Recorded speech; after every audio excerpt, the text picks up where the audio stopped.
Достаточно часто мы слышим о выявлении правоохранительными и надзорными органами фактов коррупции. Где мы можем столкнуться с коррупцией в нашей обычной жизни, какие сферы наиболее подвержены коррупционным проявлениям и что делать и куда обращаться, если у вас просят взятку. Эти вопросы мы обсудим сегодня с Евгенией Акимовой, прокурором отдела по надзору за исполнением законодательства о противодействии коррупции прокуратуры республики. Евгения Васильевна, здравствуйте. Здравствуйте. Скажите, насколько в нашей республике распространены коррупционные нарушения? В 2019 году выявлено 157 преступлений коррупционной направленности. Из них 33 связаны с дачей и получением взятки. Помимо этого, ежегодно прокурорами выявляется в среднем 2500 нарушений законодательства о противодействии коррупции, в целях устранения которых принимается около 1000 актов прокурорского реагирования. А какие сферы можно назвать самыми коррупционными на территории нашего региона? Анализируя практику, можно сказать, что наиболее коррумпированными сферами является бюджетная сфера, сфера госзакупок и использование государственного и муниципального имущества. К примеру, зачастую выявляются факты оплаты заказчиками фактически не выполненных работ по государственным и муниципальным контрактам. Такие факты, например, были выявлены прокуратурой Вилюйского района, где в ходе проверки был установлен факт оплаты работ на сумму около 29 миллионов рублей при строительстве Центра культуры. При этом работы не были выполнены в полном объеме. Материалы проверки направлены в следственные органы и возбуждено уголовное дело. Когда говорят о коррупции, как-то сразу приходит на ум ГИБДД. Вот как обывателю понять, что сотрудник просит у него взятку? Да, кстати, вы правильно заметили. Преступления, связанные с мелким взяточничеством, они как раз-таки связаны с дачей взятки сотрудникам ГИБДД. Итак, следует помнить, если ваш автомобиль останавливает сотрудник ГИБДД, он должен представиться, отчетливо произнести фамилию, имя, отчество, свою должность, звание. Если вы попросите, он также обязан вам показать свое служебное удостоверение и объяснить причину остановки. В том случае, если вы признаете факт совершения вами нарушения правил дорожного движения, и согласны с ним, инспектор ГИБДД на месте имеет право вынести постановление об административном правонарушении и назначить штраф либо предупреждение. А в том случае, если вы не согласны с решением инспектора, либо нарушение достаточно серьезное, то сотрудник обязан составить протокол, и впоследствии его будет рассматривать суд. И, соответственно, принимать решение о наложении административного наказания. И в данном случае, если инспектор будет на месте оплатить вам штраф, то есть, в данном случае, скорее всего, он просит у вас взятку.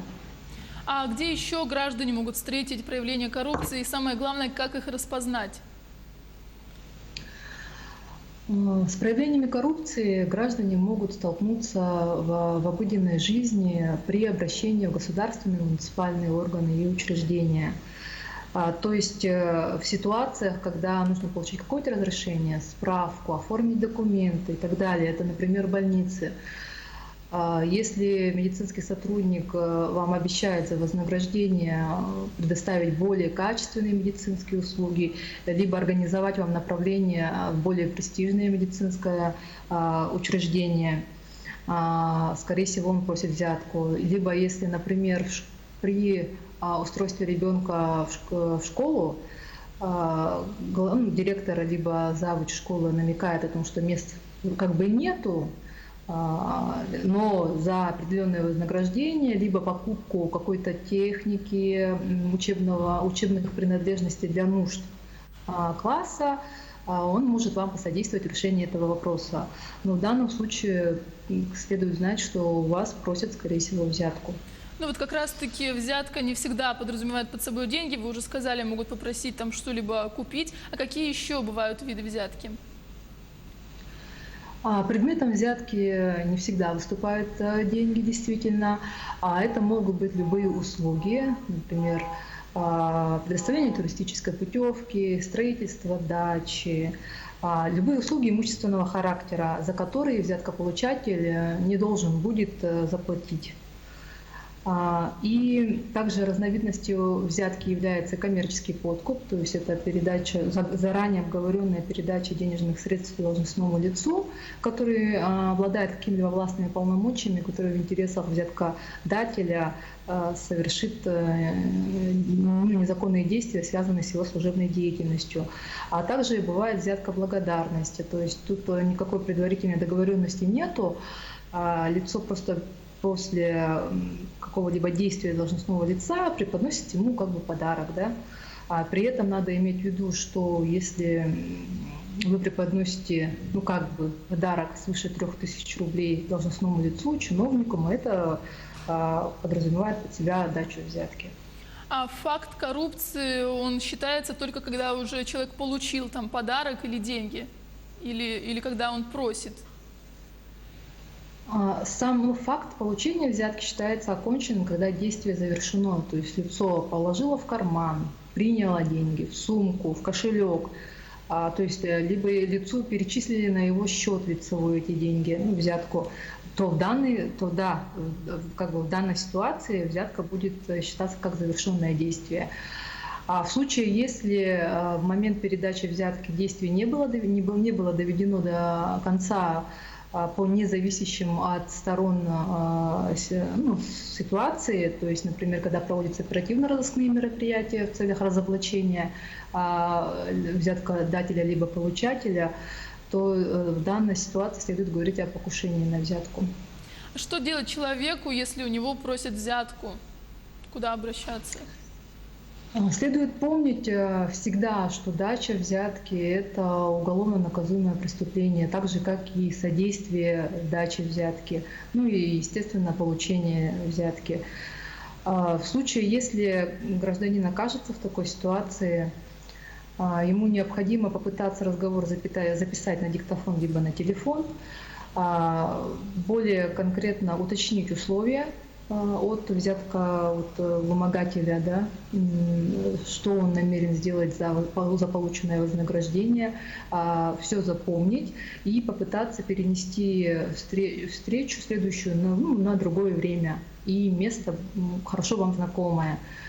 А после того, как останетесь уже одни, необходимо незамедлительно обратиться в правоохранительные органы. А можно ли сообщить в правоохранительные органы о требовании взятки устно? Да, в правоохранительные органы можно обратиться как письменно, так и устно о фактах вымогательства взяток, иных преступлений. Если вы обращаетесь устно, при обращении в отдел полиции сотрудник оформит все это протоколом, зарегистрирует данное сообщение о преступлении, будет проведена проверка. Либо вы можете направить соответствующее заявление в электронной форме, либо почтой. И при этом надо обязательно указать свои данные, то есть фамилия, имя, отчество, адрес, по которому следует направить информацию о результатах проведенной проверки по вашему обращению. И помимо этого в органы прокуратуры можно обратиться по фактам коррупционных правонарушений. Также письменно обратиться, либо у нас на сайте есть раздел противодействия коррупции, там имеется форма заявления о фактах коррупции. И наверняка есть ответственность за ложный донос о взятке. Да, в любом случае необходимо помнить о том, что за ложный донос о вымогательстве взятки, как и о любом преступлении, предусмотрена уголовная ответственность. И наказание Уголовным кодексом Российской Федерации предусматривает до 3 лет лишения свободы. А вот возвращаются ли взяткодателю денежные средства, и иные ценности, ставшие предметом взятки? Нет. денежные средства, которые выступают предметом взятки, конфискуются и обращаются в доход государства. Но если данные денежные средства и иные ценности, которые выступали предметом взятки, давались, например, взятка вымогателю во время проведения оперативно-розыскных мероприятий по изобличению взятковымогателя, то в данном случае, конечно, денежные средства возвращаются его владельцу, так как уже был обговорен этот момент правоохранительными органами. А почему должностным лицам не стоит совершать такие преступления? Но следует всегда помнить, что преступление рано или поздно будет раскрыто. Во-вторых, категория преступлений коррупционной направленности у нас характеризуется наиболее тяжкими последствиями, санкциями. Например, за получение взятки, помимо основного наказания, также суд может установить штраф кратный до 20 размером полученной взятки. И при этом идет градация. При сумме 25 тысяч рублей взятка имеет значительный размер, 150 тысяч рублей уже крупный, 1 миллион – это особо крупный. И при таких квалифицирующих признаках еще более предусмотрены жесткие санкции. Наказание до 15 лет лишения свободы и штраф до 70-кратной сумме взятки. Евгения Васильевна, спасибо большое за беседу, что ответили на наши вопросы. Вам спасибо. Я напомню, мы говорили о борьбе с коррупцией. Это было актуальное интервью. Оставайтесь с нами.